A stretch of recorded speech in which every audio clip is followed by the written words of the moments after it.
Hello friends, welcome to மக்கள் சேவை channel. இன்றைக்கி நம்ம ஒரு முக்கியமான இன்ஃபர்மேஷன் பற்றி தான் பார்க்க போகிறோம். அதாவது தமிழ்நாட்டில் இன்ஜினியரிங்கான அட்மிஷன் ஓப்பன் பண்ணிட்டாங்க. ஸோ தமிழ்நாடு பொறியியல் சேர்க்கைக்கு யார் யாரெல்லாம் அப்ளை பண்ணலாம், இதுக்கு தேவையான எலிஜிபிலிட்டி என்ன, இதை பற்றின மொத்த இன்ஃபர்மேஷன் தான் இந்த வீடியோ பார்க்க போகிறோம். இந்த வீடியோ ஸ்கிப் பண்ணாமல் ஃபுல்லாக பாருங்கள். அது மட்டும் அல்ல, இந்த வீடியோ நிறைய பேருக்கு ஷேர் பண்ணுங்க. ஃபஸ்ட் இந்த வெப்சைட் பண்ணிக்கோங்க. இந்த வெப்சைட்கான லிங்க்கை நான் டிஸ்கிரிப்ஷன் கொடுத்துட்றேன். tneaonline.org இதான் பார்த்தா அஃபீஷியல் வெப்சைட். ஓகே, இந்த வருஷம் தமிழ்நாடு இன்ஜினியரிங்கான அட்மிஷன் முன்கூட்டியே ஓப்பன் பண்ணிட்டாங்க. இதுக்கு முன்னாடிலாம் பார்த்தீங்கன்னா ரிசல்ட் அன்னைக்கோ அதுக்கு மறுநாளோ ரிலீஸ் பண்ணாங்க. பட் இப்போ ரிசல்ட்டுக்கு முன்னாடியே உங்களுக்கான அந்த ஒரு அட்மிஷனுக்கான ப்ராசஸ் ஓப்பன் பண்ணிட்டாங்க. ஸோ 12th நீங்கள் இப்போ தான் பாஸ் பண்ணியிருக்கீங்க அப்படின்றவங்க தாராளமாக அப்ளை பண்ணிக்கோங்க. 12th ரிசல்ட்டுக்காக வெயிட் பண்ணுறவங்களும் அப்ளை பண்ணலாங்க. அஃபீஷியல் வெப்சைட் லிங்க் இதுதான். ஸோ இதில் நம்ம ஆன்லைன் மூலமாக அப்ளை பண்ணுறதை பற்றி கடைசியாக பார்க்குறதுக்கு முன்னாடி என்னமான கைட்லைன்ஸ்லாம் கொடுத்துருக்காங்க அதை பற்றி உங்களுக்கு பார்த்துடலாங்க. இதில் குயிக் லிங்க்ஸ் போனீங்க அப்படின்னாவே எல்லா இன்ஃபர்மேஷனுமே லிங்க் கொடுத்துருக்காங்க. அதனால் நீங்கள் செக் பண்ணி பார்த்துக்கலாம். ஓகே, ஸோ முதல்ல இந்த அட்மிஷனுக்கான ஒரு டேட் பற்றி பார்த்துடலாங்க. Date important. எப்போ நீங்கள் அப்ளை பண்ண ஸ்டார்ட் பண்ணலாம் அப்படின்னா 3/5/2026 முதல் அப்ளை பண்ண ஸ்டார்ட் பண்ணிக்கலாங்க. Notification, online registration, application fill பண்ணுறது, டாக்குமெண்ட் அப்லோட் பண்ணுறது எல்லாமே 3/5/2026 ஸ்டார்ட் பண்ணிக்கலாம். கடைசி தேதி அப்ளை பண்ணுறதுக்கான கடைசி தேதி 2/6/2026ங்க. அதேமாரி டாக்குமெண்ட் அப்லோட் பண்ணுறதுக்கான கடைசி தேதி 6/6/2026. அதுக்குள்ளே டாக்குமெண்ட்ஸ் எல்லாமே நீங்கள் கம்ப்ளீட்டாக அப்லோட் பண்ணியாகணும். நெக்ஸ்ட்டு அசைனிங் ரேண்டம் நம்பர், அதாவது நீங்கள் அப்ளிகேஷன்லாம் முடிச்சதுக்கப்புறம் உங்களுக்கு ரேண்டம் நம்பர் ரிலீஸ் பண்ணுவாங்க. அந்த ரேண்டம் நம்பர் இருந்தால் மட்டும்தான் கவுன்சிலிங் அட்டன் பண்ண முடியும். 5/6/2026 அன்னைக்கு உங்களுக்கான ரேண்டம் நம்பரை பப்ளிஷ் பண்ணுறாங்க. Next certificate verification online. நீங்கள் அப்லோட் பண்ண எல்லா டாக்குமெண்ட்ஸுமே ஆன்லைன் மூலமாக அவங்கள வெரிஃபிகேஷன் பண்ணுவாங்க. டிஎஃப்சி சென்டர்லேருந்து 8/6/2026 20/6/2026 ஆன்லைன் மூலமாக டாக்குமெண்ட்ஸ் எல்லாமே வெரிஃபிகேஷன் பண்ணுவாங்க. நீங்கள் ஏதாச்சும் டாக்குமெண்ட்ஸ் மிஸ்டேக் பண்ணியிருக்கீங்க, தப்பாக அப்லோட் பண்ணியிருக்கீங்க அப்படின்னா உங்களுக்கு ரிட்டர்ன் அனுப்பி அந்த டாக்குமெண்ட்ஸை மட்டும் திரும்ப அப்லோட் பண்ண சொல்லுவாங்க. அப்போ நீங்கள் ஆன்லைன் மூலமாக அப்லோட் பண்ணுற மாரி இருக்கும். நெக்ஸ்ட்டு ரேங்க் லிஸ்ட் 29/6/2026 அன்னைக்கு உங்களுக்கான ரேங்க் லிஸ்ட்டை பப்ளிஷ் பண்ணுறாங்க. அந்த ரேங்க் லிஸ்ட்டில் நீங்கள் எவ்வளோ கட் ஆஃபில் இருக்கீங்க, உங்கள் கம்யூனிட்டிக்கு எத்தனாவது ரேங்க்கில் இருக்கீங்க, அது எல்லாமே நீங்கள் தெரிஞ்சுக்கலாங்க. 30/6/2026 4/7/2026 வரைக்கும் அந்த ரேங்க் லிஸ்ட்டில் ஏதாச்சும் உங்களுக்கு குறைகள் இருக்குது அப்படின்னா அதை நீங்கள் குறைகளாக கம்ப்ளைண்ட் பண்ணலாம். அதுக்கான தேதி இதை உங்களுக்கு கொடுத்துருக்காங்க. நெக்ஸ்ட்டு கவுன்சிலிங்கான தேதி மட்டும் பின்னர் அறிவிக்கப்படும் அப்படின்ற மாதிரி மென்ஷன் பண்ணியிருக்காங்க. முதல்ல பார்த்தீங்க அப்படின்னா 7 ரிசர்வேஷன்ஸ் இருக்குது பாருங்க, அவங்களுக்கான கவுன்சிலிங் நடக்கும். அதுக்கப்புறம் பார்த்தீங்க அப்படின்னா ஜென்ரல் ஸ்பெஷல் ரிசர்வேஷனுக்கான கவுன்சிலிங் நடக்கும். அதுக்கப்புறம் ஜென்ரல் கவுன்சிலிங் அகாடமிக், அப்புறம் கவர்மெண்ட் ஸ்கூல் 7.5 நடக்கும், ஒகேஷன் நடக்கும், அப்புறம் சப்ளிமெண்ட்ரி கவுன்சிலிங், அப்புறம் SCI to SC கவுன்சிலிங், அப்புறம் கவுன்சிலிங் முடியுங்க. இது எல்லாமே உங்களுக்கு ஆன்லைன் மூலமாக தான் கவுன்சிலிங் நடக்க போது. டென்டேட்டிவாக இந்த ஒரு தேதிப்படி நடக்குங்க. கவுன்சிலிங்கான தேதி மட்டும் உங்களுக்கு பின்னர் அனௌன்ஸ் பண்ணுவோம் அப்படின்ற மாரி உங்களுக்கு தெரிவிச்சிருக்காங்க. ஓகே, அதுக்கப்புறம் இன்ஃபர்மேஷன் ப்ரோச்சர் அப்படி கிளிக் பண்ணிங்க அப்படின்னா இந்த அட்மிஷன் பற்றி ஃபுல்லாக நீங்கள் தெரிஞ்சுக்கலாங்க. ஃபுல்லாகவே எல்லா டீட்டெயில்ஸும் கொடுத்துருக்காங்க. அதாவது இந்த TNEA அட்மிஷனுக்கு நீங்கள் அப்ளை பண்ணுறீங்க அப்படின்னா உங்களுக்கு அதாவது சீட்டின் கவர்மெண்ட் இன்ஜினியரிங் காலேஜில் நீங்கள் சீட்டு கிடைக்கும். அதேமாரி aided and self supporting courses இருக்குது பாருங்கள், அது கிடைக்கும். அதேமாரி பார்த்தா ஒரு சில ப்ரைவேட் அந்த மாதிரி கொடுத்துருக்காங்க, நோட் பண்ணிக்கோங்க. ஸோ நீங்கள் இன்ஜினியரிங் கவர்மெண்ட்டில் படிக்கணும் அப்படின்னா கண்டிப்பாக இந்த TNEAக்கான அட்மிஷன்ஸை நீங்கள் போட்டி ஆகணுங்க. என்னமான ப்ரோக்ராம் இருக்குது அப்படின்னா BE BTech 4 வருஷத்துக்கான கோர்ஸ் இருக்குது, BE சாண்ட்விச்சில் 5 வருஷத்துக்கான கோர்ஸ் இருக்குது, MTech கம்ப்யூட்டர் சயின்ஸ் மற்றும் இன்ஜினியரிங் இன்டர்நெட் கோர்ஸ் 5 இயருக்கான கோர்ஸ் இருக்குது அப்படின்ற மாதிரி உங்களுக்கு தெரிவிச்சிருக்காங்க. ஸோ நீங்கள் தமிழ்நாட்டில் படிச்சிருக்கீங்க, அதாவது 8th to 12th வரைக்கும் தமிழ்நாட்டில் படிச்சிருக்கீங்க அப்படின்னா நீங்கள் அப்ளை பண்ணலாம். அதுக்கு நேட்டிவிட்டி சர்டிஃபிகேட் தேவையில்லை அப்படின்ற மாதிரி மென்ஷன் பண்ணியிருக்காங்க. So Tamil Nadu native candidate who have passed the examination outside Tamil Nadu, நீங்கள் பார்த்தா தமிழகத்தை சேர்ந்தவங்க, பட் நீங்கள் 8th to 12th தமிழ்நாட்டை தவிர்த்து வேறு ஸ்டேட்டில் படிச்சிருக்கீங்க அப்படின்னு நேட்டிவ் சர்டிஃபிகேட் ப்ரொவைட் பண்ணோம் அப்படின்ற மாதிரி உங்களுக்கு தெரிவிச்சிருக்காங்க. அடுத்த கட்டமாக உங்களுக்கு ஓவர்சீஸ் சிட்டிசன்ஸ் ஆஃப் இந்தியா அவங்களுக்கு என்னமான க்ரைட்டீரியா அதை பற்றி கொடுத்துருக்காங்க. ஸோ நெக்ஸ்ட் ரிசர்வேஷன் பற்றிலாம் மென்ஷன் பண்ணியிருக்காங்க பாருங்கள். அது எல்லாமே எவ்வளோ ரிசர்வேஷன், என்னமான கோடு எல்லாமே நீங்கள் தெரிஞ்சுக்கோங்க. அதுக்கப்புறம் மெரின் இன்ஜினியரிங் இருக்குது பாருங்கள், அதுக்கு மட்டும் ஒரு சில க்ரைட்டீரியா வச்சுருக்காங்க. மேக்ஸிமம் ஏஜ் லிமிட் 25 வயசுக்குள்ளே இருக்கணும், மினிமம் ஹைட் 157 இருக்கணும், மினிமம் வெயிட் 48 இருக்கணும். அது வந்து மெரின் இன்ஜினியரிங்க்கு மட்டும் அந்த ஒரு க்ரைட்டீரியா வச்சுருக்காங்க. ஸோ அதுக்கப்புறம் வந்து பார்த்தீங்க அப்படின்னா அலோகேஷன் ஆஃப் சீட், உங்களுக்கு எப்படி அந்த சீட் அலாட் பண்ணுறாங்க அப்படின்றத பற்றி கொடுத்துருக்காங்க. அதுக்கப்புறம் வந்து பார்த்தீங்க அப்படின்னா மற்ற இன்ஃபர்மேஷன்ஸும் உங்களுக்கு அந்த ஸ்பெஷல் ரிசர்வேஷனுக்கு எத்தனை சீட் ஒதுக்குறாங்க ஒவ்வொரு யூனிவர்சிட்டிலையும் அதெல்லாமே வந்து ப்ரொவைட் பண்ணியிருக்காங்க. நெக்ஸ்ட்டு கோர்ஸ் பற்றி சொல்லியிருக்காங்க பாருங்கள், என்னமான டிகிரி ப்ரோக்ராம்லாம் இருக்குது பிஇ பிடெக்கில் அதை பற்றி அப்டேட் பண்ணியிருக்காங்க. ஸோ எக்கச்சக்கமான கோர்ஸ் இருக்குங்க. பிஇயில் மைனிங் இன்ஜினியரிங், மெரின் இன்ஜினியரிங் கொடுத்துருக்காங்க.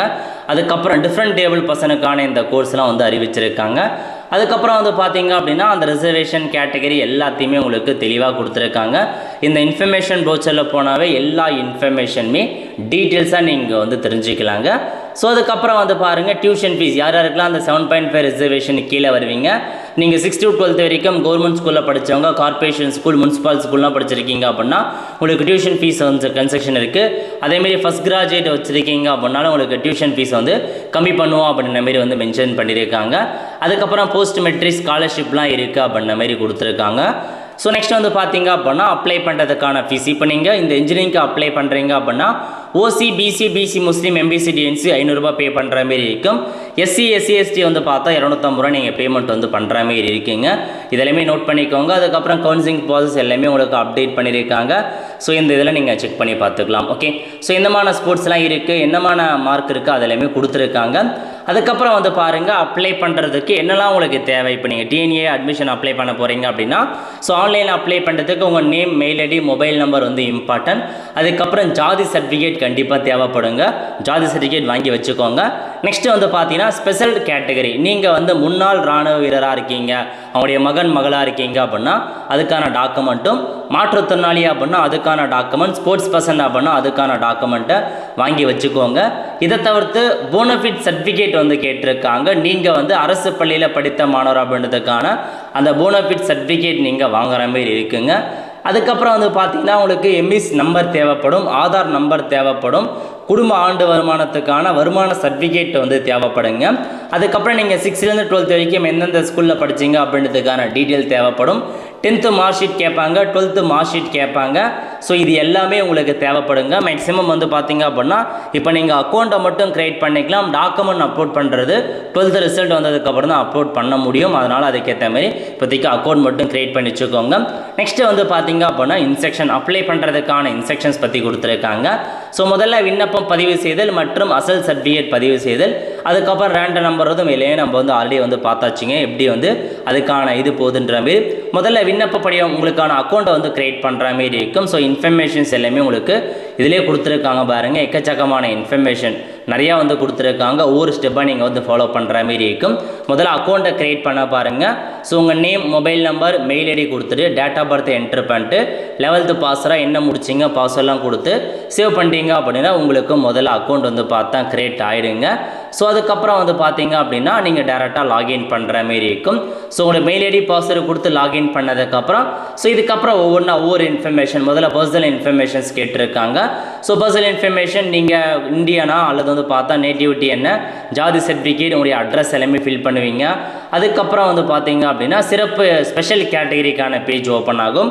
நீங்கள் வந்து பார்த்தீங்கன்னா ஸ்போர்ட்ஸ் பர்சனாக இருக்கீங்க, எக்ஸ் சர்வீஸ் மேனாக இருக்கீங்க, டிஃப்ரெண்ட் லெவல் பர்சனாக அதுக்கான இன்ஃபர்மேஷனை ஃபில் பண்ணலாம், எல்லாம் ஸ்கிப் பண்ணிக்கலாங்க. மூணாவது பக்கம் என்ன அப்படின்னா ஸ்காலர்ஷிப்கான இன்ஃபர்மேஷன், உங்கள் பேரண்ட்ஸுடைய தொழில், பெற்றோர் என்ன ஒர்க் பண்ணுறாங்க, நெக்ஸ்ட் உங்கள் குடும்ப ஆண்டு வருமானம் என்ன, நீங்கள் முதல் தலைமுறை பட்டதாரியா அப்படின்னு கேட்டிருக்காங்க. உங்கள் குடும்பத்தில் நீங்கள் தான் ஃபஸ்ட் கிராஜுவேட் அப்படின்னா எஸ் கொடுத்துக்கோங்க, இல்லை நோ சைட் பண்ணிக்கோங்க. நெக்ஸ்ட்டு நீங்கள் எஸ்சிஏ எஸ்டியாக இருக்கீங்க அப்படின்னா உங்களுக்கு போஸ்ட் மெட்ரிக் ஸ்காலர்ஷிப் கிடைக்கும், அதுக்கு நீங்கள் எஸ் கொடுத்துக்கலாங்க. நெக்ஸ்ட்டு உங்களுக்கு வந்து எஜுகேஷன் லோன் தேவைப்படுங்களா அப்படின்னு கேட்குறாங்க, அதுக்கு நீங்கள் வேணால் எஸ் கொடுத்துக்கலாம், இல்லை நோ வந்து சைட் பண்ணிக்கலாங்க. அதுக்கப்புறம் வந்து பார்த்தீங்க அப்படின்னா நாலாவது ஸ்டெப் வந்து ஸ்கூலுக்கான இன்ஃபர்மேஷன். முதல்ல ஸ்கூல் கேட்டகரி, நீங்கள் என்னமான ஸ்கூலில் 12th படிச்சிங்க, ஸ்டேட் கவர்மெண்ட் ஸ்கூல்லையா, சென்ட்ரல் கவர்மெண்ட்டா, அந்த மாதிரி நீங்கள் ஃபில் பண்ணிக்கலாம். நெக்ஸ்ட்டு சிவிக் ஸ்டேட்டஸ், அதாவது உங்கள் ஸ்கூல் வந்து எந்த இடத்துல இருந்துச்சு, கார்பரேஷன் இருந்துச்சா, முனிசிபாலிட்டியா, டவுன் பஞ்சாயத்தா, வில்லேஜ் பஞ்சாயத்தில் உங்கள் ஸ்கூல் எங்கே இருக்கோ அதுக்கான சிவிக் ஸ்டேட்டஸை கொடுத்துட்டு நீங்கள் 8th-12th வரைக்கும் தமிழ்நாட்டில் படிச்சிருக்கீங்க அப்படின்னா எஸ் கொடுத்துக்கலாங்க. நெக்ஸ்ட் நீங்கள் 6th-8th வரைக்கும் ஆர்டி கீழே அல்லது 12th கவர்மெண்ட் ஸ்கூலில் படிச்சிங்க அப்படின்னா எஸ் கொடுங்க, இல்லை நோ வந்து சைட் பண்ணிக்கோங்க. பண்ணிவிட்டு அதுக்கப்புறம் நீங்கள் 6th-12th வரைக்கும் எந்தெந்த இயரில் பாஸ் பண்ணீங்க, எந்த ஸ்டேட்டில் படிச்சீங்க, எந்த டிஸ்ட்ரிக்ட், எந்த எல்லாமே ஃபில் பண்ணிட்டு ஸ்கூல் நேம் வரைக்கும் ஃபுல்லாக என்ட்ரு பண்ணுற மாதிரி இருக்கும். என்ட்ரு பண்ணிட்டு சேவ் நெக்ஸ்ட் கொடுத்தீங்க அப்படின்னா அடுத்த கட்டமாக அகாடமிக்கான இன்ஃபர்மேஷன். ஸோ நீங்கள் 12th வந்து பாஸ் பண்ணியிருப்பீங்க, அதை என்ட்ரு பண்ணிட்டு 12th ரோல் நம்பர், எந்த இயரில் பாஸ் பண்ணுவீங்க, குரூப் என்ன, ஸோ மேக்ஸிமம் மதிப்பெண் என்ன, அது எல்லாமே வந்து கேட்டிருக்காங்க. மதிப்பெண்ணை பொறுத்த வரைக்கும் இப்போ நம்மளால் என்ட்ரு பண்ண முடியாது, ஏன்னா ரிசல்ட் வந்து வரலைங்க. ஸோ அதனால் நோட் பண்ணிக்கோங்க. அதுக்கப்புறம் நீங்கள் எவ்வளோ மதிப்பெண் எடுத்தீங்க அதெல்லாம் ஃபில் பண்ணுற மாதிரி இருக்கும். ஸோ ரிசல்ட் வந்ததுக்கப்புறம் அதெல்லாம் ஃபில் பண்ணிக்கலாம். ஸோ ஃபைனலாக உங்களுக்கு ப்ரிவியூ பேஜ் வந்துடும். ஸோ ப்ரிவியூ பேஜ் வந்துட்டு எல்லா இன்ஃபர்மேஷனும் கரெக்டாக செக் பண்ணி பார்த்துட்டு பேமெண்ட் பண்ணுற மாதிரி இருக்கும். ஆன்லைன் மூலமாக பேமெண்ட் வந்து பண்ண பாருங்கள். ஒன்ஸ் பேமெண்ட் பண்ணிட்டீங்க அப்படின்னா இந்த மாதிரி கிளிக் டு அப்லோட் டாக்குமெண்ட்ஸ் கேட்கும். அதில் போயிட்டு உங்களுக்கான டாக்குமெண்ட்ஸ் எல்லாமே நீங்கள் அப்லோட் பண்ணுற மாதிரி இருக்குங்க. ஒவ்வொரு டாக்குமெண்ட்டாக நீங்கள் 10th mark sheet, 12th mark sheet, உங்கள் டிசி, அதுக்கப்புறம் வந்து பார்த்தீங்கன்னா ஃபோட்டோ, அந்த மாதிரி எல்லாமே டாக்குமெண்ட்ஸும் அப்லோட் பண்ணிட்டு ஃப்ரீஸ் அப்லோட் கொடுத்தீங்க அப்படின்னா டாக்குமெண்ட் வந்து முடிஞ்சிருங்க. ஸோ கண்டிப்பாக டாக்குமெண்ட்ஸ் ஃப்ரீஸ் பண்ணால் மட்டும்தான் ஃபுல் அப்ளிகேஷன் கம்ப்ளீட் ஆகும். இதாங்க உங்களுக்கான கைட்லைன்ஸ். இந்த மாதிரி தான் அப்ளை பண்ணுற மாதிரி இருக்கும். அதேமாரி கவுன்சிலிங் பற்றி சொல்லியிருக்காங்க. கவுன்சிலிங் பொறுத்த வரைக்கும் உங்களுக்கே தெரிஞ்சிருக்கும். ஸோ வந்து பார்த்துங்க, உங்களுக்கு கவுன்சிலிங் எப்போ நடக்குதோ அப்போ சாய்ஸ் ஃபில்லிங் பண்ணுற மாதிரி இருக்கும், அலாட்மெண்ட் பண்ணுற மாதிரி இருக்கும், கன்ஃபர்மேஷன் அலாட். அதாவது இப்போ நீங்கள் அப்ளிகேஷன் முடிச்சதுக்கப்புறம் அப்ளிகேஷன் வெரிஃபிகேஷன் பண்ணுவாங்க, ரேண்டம் நம்பர் ஜென்ரேட் பண்ணுவாங்க, ரேங்க் லிஸ்ட் பப்ளிஷ் பண்ணுவாங்க. அதுக்கப்புறம் உங்களுக்கு என்றைக்கு வந்து நடக்குதோ அப்போ ஆன்லைன் மூலமாக போயிட்டு ஸோ நீங்கள் லாகின் பண்ணிவிட்டு உங்களுக்கு என்னென்ன காலேஜ்லாம் வேணுமோ அது எல்லாமே நீங்கள் ஸோ அக்செப்ட் பண்ணுற மாதிரி இருக்கும். பண்ணிவிட்டு அதுக்கப்புறம் அவங்க ஃபர்தர் மூவ் பண்ணுவாங்க. ஸோ கண்டிப்பாக நம்ம வந்து இன்ஃபார்ம் பண்ணுறோம் கவுன்சிலிங் எப்படி அட்டன் பண்ணுறது எல்லாமே. ஸோ இப்போதைக்கு இதாங்க உங்களுக்கான டீட்டெயில்ஸ் தெரிஞ்சுக்கோங்க. ஸோ விரைவில் டிஎன்இஜி கொடுத்த அப்டேட்லாம் உங்களுக்கு வேணும் அப்படின்னா மறக்காம நம்ம சேனலில் வந்து சப்ஸ்கிரைப் பண்ணி வச்சுக்கோங்க. பார்த்துருக்கான பெல் ஐக்கானை ப்ரெஸ் பண்ணுங்கள். அப்போ தான் நம்ம போடக்கூடிய எல்லா வீடியோவுமே அப்டேட்டாக வந்து சேரும்.